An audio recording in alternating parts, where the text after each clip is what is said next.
pada saluran transmisi. Kemudian ini VSWR ya, VSWR tadi saya sudah bacakan tulisan di sini. Jadi VSWR itu adalah singkatan dari voltage standing wave ratio, ya, voltage standing wave ratio. Nah, kapan VSWR itu terjadi? VSWR itu terjadi jika di dalam saluran transmisi itu, jadi di saluran transmisi itu diawali dengan generator dan diakhiri dengan beban ya, dengan beban. Nah, terjadinya voltage standing wave ratio itu jika jadi SWR itu adalah nilai perbandingan antara gelombang yang dipantulkan dan gelombang datang ya. Itu merupakan superposisi dari gelombang datang dan gelombang pantul. Jadi ini kaitannya dengan gelombang berdiri ya, dengan gelombang berdiri. Tentang gelombang berdiri kita sudah pelajari di materi yang lalu, yaitu gelombang berdiri terjadi jika kalau tentang gelombang berdiri kita waktu itu berbicara dua region, region 1 dan region 2, di mana region 2 tidak sama dengan region 1 karakteristik mediumnya, sehingga dipantulkan begitu ya. Nah ini juga begitu, jadi dianggap di sini di saluran transmisi beban atau load ya itu sebagai region 2-nya. Nah region 2-nya impedansinya tidak persis sama dengan impedansi saluran transmisi, sehingga terjadi pantulan gelombang. Pantulan gelombang, kemudian pantulan gelombang ini disuperposisi dengan gelombang datang, itu menghasilkan gelombang berdiri gitu ya. Oke, jadi itu adalah terjadinya gelombang berdiri. Nah, kemudian gelombang berdiri ini dilihat ini besaran gelombang berdiri ini dinyatakan dengan voltage standing wave ratio itu. Nah, jadi voltage standing wave ratio itu adalah perbandingan antara gelombang yang dipantulkan dengan gelombang datang gitu ya. Nah, voltage standing wave ratio atau adanya pantulan gelombang oleh beban ini itu tidak diharapkan di telekomunikasi. Jadi mengapa tidak diharapkan? Ya, yang diharapkan adalah transfer daya di saluran telekomunikasi itu berjalan 100% tersalurkan, jadi tidak ada yang dipantulkan ya. Jadi transfer dayanya maksimum gitu. Sehingga tidak terjadi kesalahan informasi. Ya, jadi itu adalah gambaran umum dari VSWR, terjadinya VSWR dan yang diharapkan di dunia telekomunikasi.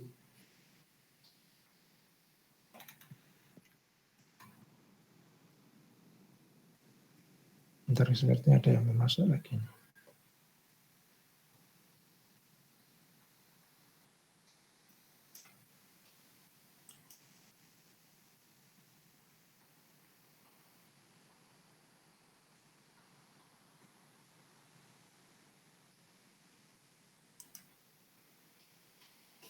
Oke, ini terlihat ya materi kuliahnya ya. Jadi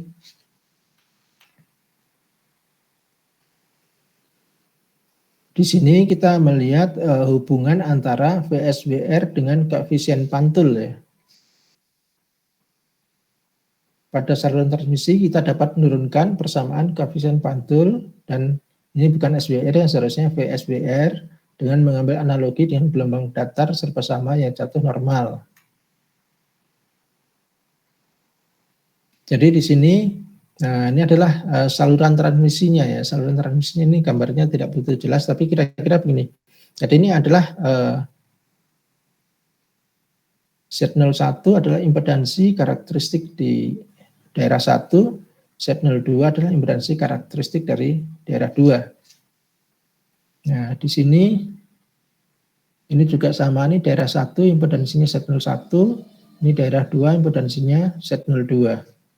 Nah, kemudian ini adalah garis batasnya, bidang batas ya, bidang batas. Nah, kemudian kita melihat impedansi input di bidang batas ini, itu diwakili oleh Zin. Nah, kalau di bidang batas ini, itu impedansi inputnya adalah Z01, kita melihat ininya apa itu koefisien pantul, koefisien refleksi. Jadi koefisien pantul itu kan gamma ya. Gamma ini gamma, ini gamma. Ya, mungkin sebelum ke gambar ini kita ke sini dulu gamma. Jadi gamma atau koefisien pantul itu sama dengan Z02 dikurangi Z01 dibagi Z02 plus Z01. Nah, di sini kita melihat juga gamma ini jika daerah kedua, atau sekarang kita mungkin bicaranya lebih tepat bukan daerah tapi beban ya, beban. Jadi Z02 ini adalah impedansi atau beban atau load yang di ujung saluran transmisi. Nah, kalau load yang ada di ujung saluran transmisi itu besarnya impedansinya sama dengan impedansi karakteristik saluran, itu artinya apa? Artinya Z02 itu sama dengan Z01. Nah, kalau Z02 sama dengan Z01, kita lihat di rumus ini, maka Z02 dikurangi Z01 sama 0, sehingga koefisien pantul atau gamma ini sama dengan 0. Kalau koefisien pantul sama dengan 0, artinya tidak ada gelombang yang dipantulkan gitu ya. Jadi semua gelombang disalurkan. Jadi kalau ini Z02 adalah beban atau load, maka semua energi yang disalurkan oleh saluran transmisi dengan impedansi karakteristik Z01 ini masuk Z02 gitu ya. Nah, itu jika Z02 persis sama dengan Z01. Nah, sekarang jika Z02 dan Z01 tidak sama, berbeda ya. Nah, misalnya kita contohnya Z02 lebih besar dari Z01, maka ini akan ada harga koefisien pantul. Nah, kalau ada koefisien pantul artinya ada yang dipantulkan, ada gelombang yang dipantulkan. Nah, sehingga itu menimbulkan gelombang berdiri ya, menimbulkan gelombang berdiri dan nanti menimbulkan VSBR. Nah, kemudian kita lihat di sini. Setelah melihat rumus ini, kita melihat bidang batas ya, bidang batas atau di sini tempat beban atau load itu ditempelkan di ujung saluran. Nah, di posisi di sini itu gamma itu sebenarnya gamma 0 ya, di titik 0. Jadi ini kita lihat ada D kecil di sini. Ini adalah jarak dari beban atau dari load sini ke arah generator. Ke arah generatornya ada di sini ya. Ke arah generator, yaitu jarak D ini ya. Nah, pada beban di sini itu koefisien pantulnya adalah gamma 0 ya, gamma 0. Ini gamma 0, koefisien pantulnya di sini gamma 0. Nah, pada jarak D dari beban sini itu dihitung gamma D-nya, pertama set in dulu. Jadi di sini set in-nya adalah Z0, kemudian pada jarak D ini ada kemungkinan ZN-nya berbeda gitu ya. Jadi penulisannya ditulis di sini ZN, meskipun sebetulnya dalam hal ini itu ZN itu ya sama dengan Z01 ini ya, sama ya Z01. Nah, kemudian kita lihat pada jarak D ini koefisien pantulnya tidak lagi T0 tapi TD, artinya TD ini adalah jarak D-nya adalah jarak dari beban ini ke arah titik pandang ZN ini. Nah, kemudian kita lihat rumus yang berikutnya. Ini rumus yang berikutnya. Ini kan tadi rumus koefisien pantul untuk Z02 dan Z01. Kemudian untuk ZD ini rumusnya untuk ZIN ya, untuk koefisien pantul D rumusnya ZIN dikurangi Z01. ZIN-nya adalah ini, Z01 dibagi ZN plus Z01. Nah, di sini itu koefisien pantul pada titik D. Sini juga kita bisa cek kalau ZIN-nya ini sama dengan Z01, maka koefisien pantul D ini juga sama dengan 0, artinya tidak ada yang dipantulkan. Gitu. Tapi kalau ZIN-nya ini berbeda dengan ZIN1, dengan Z01, maka akan ada koefisien pantul sehingga ada gelombang yang dipantulkan. Ya, saya kira itu gambaran umum tentang koefisien pantul dan VSBR ini ya. Kemudian berikutnya, ini tadi gambar yang di slide tadi diulangi lagi di sini. untuk alfa sama dengan 0. Alfa ini adalah konstanta redaman ya, konstanta redaman. Kalau alfa sama dengan 0 artinya tidak ada redaman, jadi salurannya lossless ya. Untuk alfa sama dengan 0, koefisien pantul akan dirasakan sama, tapi fasa berbeda sepanjang saluran 1. Nah ini rumusnya gamma D ini harga mutlak ya, artinya diambil harga positifnya saja. Gamma D harga mutlak sama dengan harga mutlak gamma 0 dikalikan eksponensial. E pangkat minus 2 alfa D. Alfanya adalah konstanta redaman, D-nya adalah jarak ini. Ini gamma D, ini koefisien pantul ya, koefisien pantul di posisi D di sini. Nah, kemudian untuk voltage standing wave ratio VSWR itu rumusnya adalah VSWR sama dengan 1 plus harga mutlak gamma dibagi 1 min harga mutlak gamma.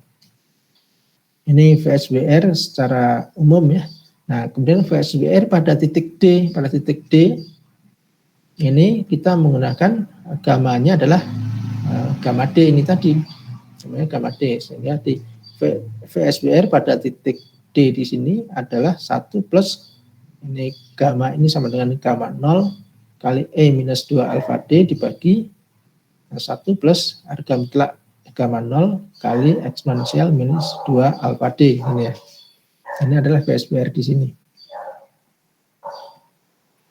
Oke. Nah, berikutnya ini tegangan ya, tegangan total di saluran transmisi 1 akan maksimum jika tegangan datang dan tegangan pantul sefasa atau berbeda fasa sebesar pelipatan 2pi. Ini fasanya ya. Fasa itu kan dinyatakan dengan beta set ya. Jadi minus beta set ini sama dengan beta 1. Set max ini di mana set pada kondisi maksimum ya. Ini ada C tau plus 2NP. Nah, kemudian rumus ini dilanjutkan, dikembangkan lagi menjadi seperti ini. Nah, ini dapatnya dari mana? Ini adalah kelanjutan dari sini. Jadi ini kita bisa melihat ini kalau beta set max ini dipindah ke ruas kiri maka menjadi minus 2 beta 1 set max ya, sama dengan C gamma plus 2 NP. Nah, kemudian beta itu kan sama dengan 2pi per lambda ya. Beta sama 2pi per lambda. Ini betanya kita pindah ke ruas kanan bawah, jadi 2pi per lambda karena dibagi dengan 2pi per lambda sehingga lambdanya ke atas. Kemudian mainnya kita pindahkan ke di sebelah kanannya karena set max ini kan main ada set max, kalau set maxnya plus berarti mainnya pindah ke kanan. Nah, kemudian ini kan kalau dipindah ke kiri menjadi minus 2 beta 1 set max. Nah, 2-nya ke bawah di sini menjadi si gamma plus NP. Nah, jadi ini terjadi tegangan maksimum pada titik ini. Set max ini terjadi pada titik ini. Nah, ini adalah tegangan yang maksimum pada titik mana. Kemudian berikutnya, ini kebalikannya tegangan minimum. Tegangan minimum jika tegangan datang dan tegangan pantul berbeda fasa sebesar pi atau 180 derajat. Ini pi atau 180 derajat, ini rumus ini sama dengan penghitungan yang tadi, itu set minnya bisa dihitung dengan cara yang sama, ketemu min lambda per 2pi, ini V gamma per 2, ini di sini ada NP plus pi per 2, ini karena ada unsur pi-nya di sini, di sini ada pi per 2, jadi bedanya dengan yang tadi, ini adalah ada tambahan pi per 2, nah di sini NP, ini NP plus pi per 2, ya. Nah, ini materinya sudah selesai, materi yang kuliah hari ini. Nah, ini tadi yang saya bilang kenapa materinya sangat singkat gitu ya. Nah, tapi saya ingin memberikan satu contoh soal ya untuk VSWR ini untuk memberikan bayangan ya penghitungan VSWR. Contoh soal itu saya ambil dari buku yang sudah saya share juga ke teman-teman ya. Nah ini buku Iskandar ya, Magdi F. Iskandar. Ini slide saya, gambarnya, screen saya terlihat teman-teman? Terlihat Pak. Terlihat, oke. Jadi ini ada satu contoh soal tentang VSWR ya. Ini kita lihat contoh soalnya. In measuring the VSWR along a slotted transmission line. Jadi ini mengukur VSWR di transmission line ya. The distance between two successive minima was 15 cm and the VSWR was 3.2. Determine the magnitude of the reflection coefficient and the operating frequency. Nah ini diketahui jarak ya antara dua titik minimum yang berturutan adalah 15 cm. Dua titik minimum. Nah, nanti kita akan melihat apa artinya dua titik minimum berturutan itu ya. Kemudian VSWR-nya diketahui sama dengan 3,2. Ini diminta menghitung koefisien refleksi dan frekuensinya, frekuensi operasi. Ini jawabannya VSWR ini kan rumusnya sama dengan 1 plus harga mutlak dari gamma Z dibagi dengan 1 min gamma Z. Nah ini rumus ini sama dengan yang di sini tadi. Nah dengan yang di sini. Nah, jadi VSWR sama 1 plus harga mutlak gamma dibagi dengan 1 min harga mutlak gamma. Cuman ini atau lebih tepatnya ini adalah di posisi D, di posisi D, VSWR D, D1 plus gamma D gitu ya, gamma D. Nah, di sini D-nya itu adalah Z itu. Jadi pada posisi Z dari beban ya. Nah, posisi Z. Jadi ini 1 plus gamma Z dibagi 1 min gamma Z. Nah, kemudian rumus ini kita kembangkan, kita kumpulkan harga mutlak gamma Z-nya. Nah, jadi seperti ini.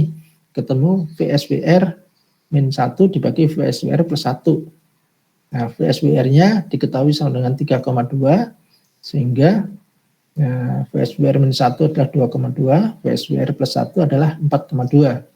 Nah, ini kalau dihitung ketemu harga mutlak dari gamma Z ini adalah 0,52. Jadi ini adalah besaran magnitude ya, magnitude dari koefisien refleksi ya. Itu ketemu 0,52. Nah, kemudian ini ada pernyataan the distance between two successive minima. Nah, jadi jarak antara dua minimum yang berturutan itu adalah lambda per 2. Ya. Kalau ada ini gelombang berdiri itu jarak antara dua minimum yang berturutan itu adalah lambda per 2 ya. Nah, sementara diketahui di soal jarak antara dua minimum berturutan adalah 15 cm. Jadi lambda per 2 adalah 15 cm. Kemudian lambdanya adalah 2 kali 15, jadi 30 cm. If you assume an airfield line, jadi jika diasumsikan salurannya adalah saluran yang berisi udara gitu ya, maka lambdanya itu sama dengan C per F. C-nya adalah kecepatan cahaya, F itu frekuensi, sehingga operating frekuensinya sama dengan F sama dengan C dibagi lambda sama dengan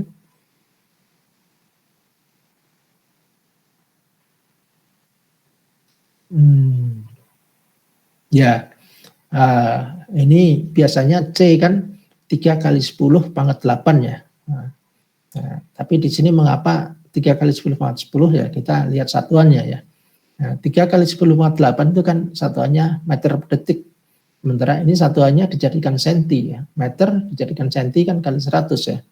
Jadi 3 kali 10 pangkat 10 ini sentimeter per detik. Nah, lambdanya juga 30 cm jadi cm. Nah, setelah dihitung ketemu 1 GHz. Ya, saya kira ini saja yang bisa saya sampaikan hari ini ya, kuliah hari ini. Kecuali jika ada pertanyaan, kalau saya bisa jawab sekarang, saya jawab sekarang. Kalau saya tidak bisa menjawab, nanti saya akan carikan jawabannya.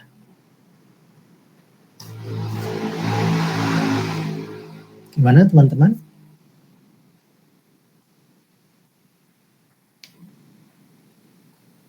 Oke, cukup ya. Kalau cukup, saya akan absensi kehadiran ya, menggunakan Igrasias.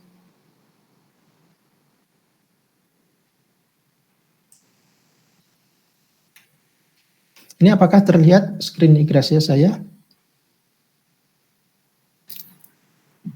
Belum, Pak. Saya tidak belum ada. ya? Tidak ada ya. Oke, berarti ini mesti saya ini lagi ya.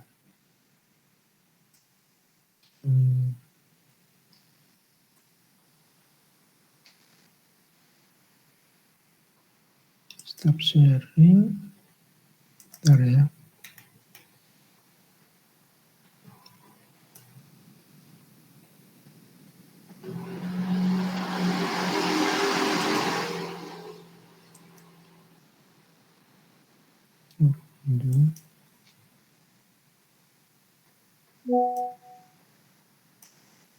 Nah, ini udah kelihatan ya, terlihat ya. Sudah, Pak. Sudah, Pak. Sudah ya. Oke, ini saya absen ya.